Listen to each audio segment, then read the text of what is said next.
Census of India 2027 में सभी प्रगणक और पर्यवेक्षक साथियों का स्वागत है। साथियों, आज हम इस वीडियो में आपके लिए समझाने वाले हैं कि यदि आपकी ड्यूटी लगती है तो ड्यूटी लगने के 3 दिन में आपको कौन सा कार्य करना है।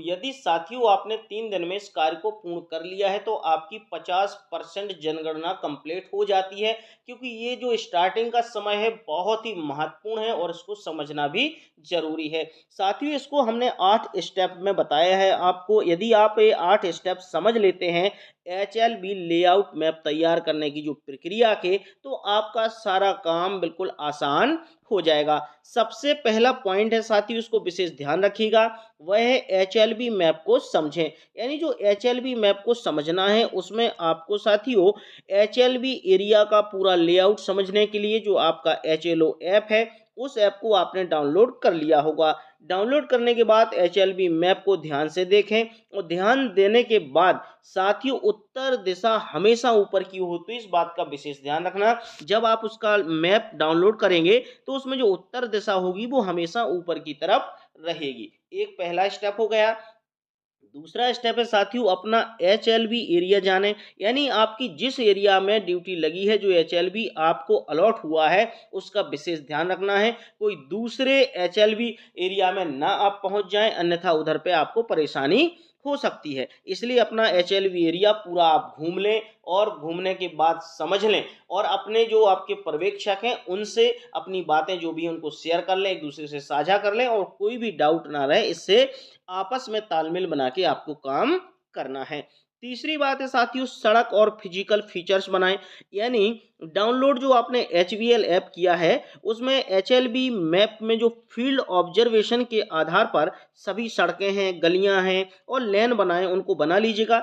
HLB एरिया में मौजूद जरूरी प्राकृतिक और फिजिकल फीचर जैसे आपकी नहरें हैं, नदियां हैं, खुले इलाके, पानी के स्रोत हैं जैसे हैंडपंप हो गया, रेलवे लाइनें आदि, इन सभी को साफ तौर पर मार्क कर लीजिए। जैसे ही आप अपना एरिया बनाएंगे साथियों, उस एरिया में आप अपने रोड कहाँ हैं, नल कहाँ हैं, स्कूल कहाँ है, मंदिर कहाँ है, इन सभी को मार्क कर लेना बहुत ही जरूरी है, जिससे आपको बहुत आसान होगा काम करने में।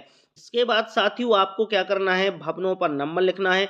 तो आपको जो मकान है उस पे भवनों का नंबर जरूर लिखिएगा। यानी जो आप इस बात को ध्यान रखना, भवन और मकान दोनों अलग चीज हैं। आप इसको ऐसा मत समझ लेना कि भवन और मकान एक ही चीज है, क्योंकि एक भवन के अंदर एक से ज्यादा मकान हो सकते हैं और लेकिन एक मकान के अंदर एक से ज्यादा भवन नहीं हो सकते हैं। इस बात का विशेष आपको ध्यान रखना है। साथियों भवनों को नंबर लिखने में ध्यान रखिएगा, उत्तर पश्चिम कोण से शुरू करके और सिस्टमेटिक तरीके से दक्षिण पूर्व कोण की ओर बढ़ते हुए सभी इमारतों को उनके टाइप और इस्तेमाल, जैसे पक्का मकान हुआ, आपका कच्चा मकान हुआ, रहने वाला मकान हुआ और नॉन रहने वाला मकान हुआ, जैसे उनको आवासीय और गैर आवासीय बोलते हैं, इसके अनुसार मैप में दर्ज करें और क्रमवार नंबर लिखें। साथियों ध्यान रखिएगा इसमें उल्टा है, जो मकान स्क्वायर जैसा बना हुआ है और इसमें 2 स्क्वायर बनाना है, जो स्क्वायर भरा है वह मकान आपका खाली होगा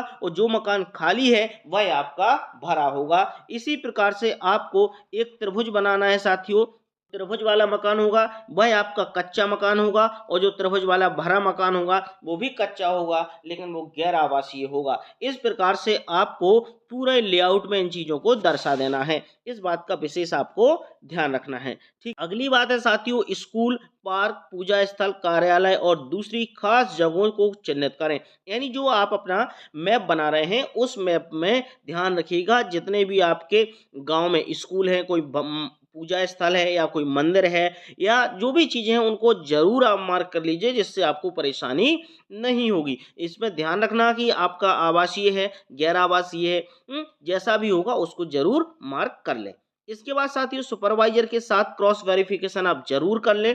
आवंटित किए गए जो HLB हैं उसके पूरे कवरेज की पुष्टि करने के लिए सुपरवाइजर से बात करें और सुपरवाइजर से कहें कि वह सुपरवाइजरी सर्कल के दूसरे जो प्रगणक हैं उनके द्वारा तैयार किए गए लेआउट मैप्स के साथ क्रॉस चेक कर लें, ताकि यह सुनिश्चित हो सके कि कोई एरिया छूटा नहीं है, ओवरलैप डुप्लीकेट नहीं हुआ है।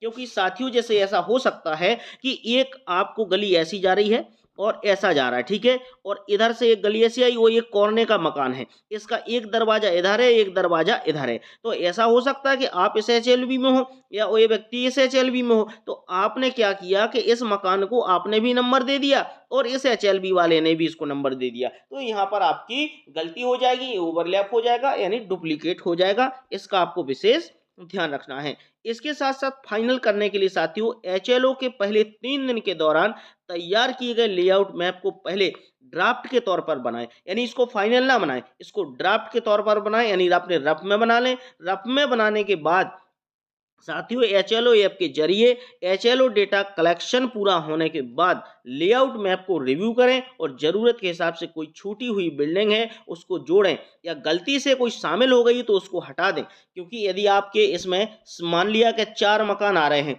और आपने गलती से एक दूसरे वाले एचएलवी का ले लिया मकान, तो 5 हो गए। तो आप इसको समझ लें कि मकान मेरे ही एचएलवी के, किसी दूसरे के। यदि किसी दूसरे के आ गए हैं तो उसको आप हटा सकते हैं और अपना सुधार कर सकते हैं। इसके बाद साथियों, फाइनल लेआउट मैप की जो कॉपी है उसको आप सुपरवाइजर के पास जमा करा दें, ऑफिस में सुपरवाइजर को दे दीजिएगा, भाई अपने चार्ज अधिकारी हैं उनको, चार्ज ऑफिस अधिकारी हैं उनको जमा कर देंगे। इस प्रकार से आपको ये बाद में करना है, लेकिन आपको इतनी रूपरेखा तैयार करना बहुत ही जरूरी है साथियों। उम्मीद है कि आपको मेरी बातें समझ में आ गई होंगी। अब आपके मन में अभी भी कोई डाउट है तो मुझे कमेंट बॉक्स में जरूर लिखिएगा। मिलते हैं हम नेक्स्ट वीडियो में नेक्स्ट टॉपिक के साथ। जब तक के लिए नमस्कार, थैंक यू।